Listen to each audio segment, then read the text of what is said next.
బయలుపరచబడవలెనని వానిని అడ్డగించున్నది ఏదో అది మీరెరుగుదురు. ధర్మ విరోధ సంబంధమైన మర్మము ఇప్పటికే క్రియ చేయుచున్నది గాని. ధర్మ విరోధమైన మర్మం అంట.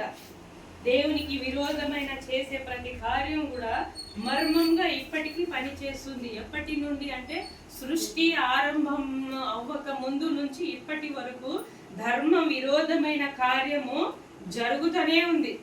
దేవునికి సభా పర్వతం మీద హెచ్చించుకొని ఎప్పుడైతే ఈ లోకంలో త్రోసివేయబడ్డాడో, లూసిఫర్ అనే దూత ఎప్పుడు త్రోసివేయబడిందో అప్పటి నుంచి దేవుని బిడ్డలకు ధర్మ విరోధమైన క్రియ చేస్తూనే ఉన్నాడు. హల్లెలూయా.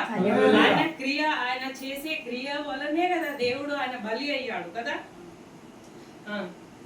ఇది వరకు అడ్డగించుచున్నవాడు మధ్య నుండి తీసివేయబడు వరకే అడ్డగించును. అప్పుడు ఆ ధర్మ విరోధి బయలుపరచబడును. ప్రభువైన యేసు తన నోటి ఊపిరి చేత వానిని సంహరించి తన ఆగమన ప్రకాశము చేత నాశనము చేయును. హల్లెలూయా, హల్లెలూయా. ఎప్పుడైతే ప్రభువుని నువ్వు ఆనుకొని వాక్యం మీద ఆధారపడి రాత్రి మగులు ప్రభు కోసం మనము ఆలోచించి ప్రార్థించి మన కుటుంబాన్ని మోసములో పడనీయకుండా, మన సంఘాన్ని మోసంలో పడనీయకుండా జాగ్రత్తగా ఉండి ప్రభు దగ్గర కనిపెట్టుకొని ఉంటున్నప్పుడు దేవుడు ఎలా వస్తాడు అంటే రెండో రాకడలో వస్తారని వాక్యం ఉంది. అయితే ఇక్కడ ఈ వాక్య ప్రకారంగా ప్రభు ఎలా వస్తున్నాడంటే ప్రతిరోజు వాక్యము, భయము, భక్తి, పరిశుద్ధత, వినయము, విధేయత, ఈ బైబుల్, ఈ క్రమము, సంఘము, సాహసము, పరిశుద్ధుల సాహసం, ఇవన్నీ దేనికి అంటే దేవుడు మనలో రావడానికి కంటే ముందు మనలో ఉన్న ధర్మ విరోధి అయిన, ధర్మానికి విరోధమైన క్రియలను తీసివేయడానికి దేవుడు సాహసంలో కార్యము చేస్తున్నాడు. ఈ నాశన పుత్రుడిని సంహరించడానికి, పాప పురుషుడిని దేవుడు సంహరించడానికి ఈ రీతిగా వాక్యంలో మనని కడుగుతున్నాడు. హల్లెలూయా, హల్లెలూయా.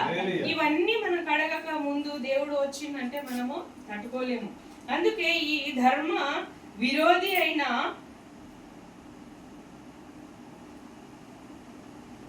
దేవుని వాక్యానికి, ఆజ్ఞలకు విరోధి అయిన తన క్రియని దేవుడు తీసేస్తున్నాడు.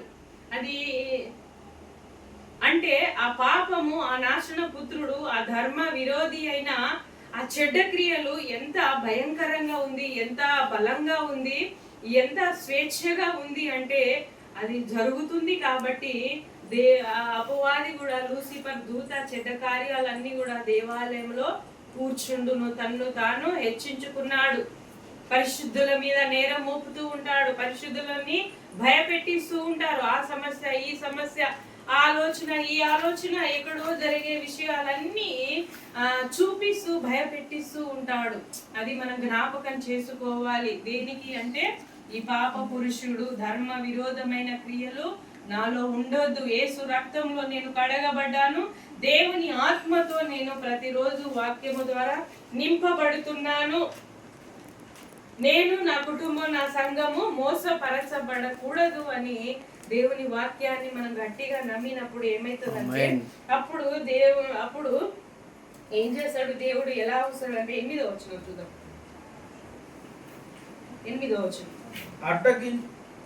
ఇప్పటికే క్రియ చేయుచున్నది గాని ఇది వరకు అడ్డగించుచున్నవాడు మధ్య నుండి తీసివేయబడు వరకే అడ్డగించును.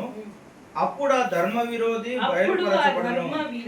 బయలుపరచబడును. ప్రభువైన యేసు తన నోటి ఊపిరి చేత వానిని సంహరించి తన ఆగమన ప్రకాశము చేత నాశనము చేయును. హల్లెలూయా, హల్లెలూయా.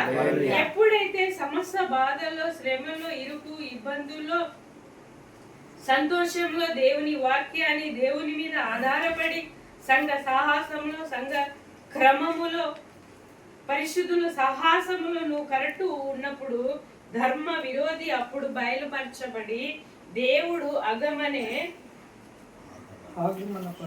దేవుడు యేసు ప్రభు అయిన తన నోటి ఊపిరి చేత దానిని సంహరిస్తాడంట. హల్లెలూయా. ఎన్నిసార్లు మనం ప్రార్థన చేస్తాం, దేవా నేను మారాలి, నేను రక్షించబడాలి.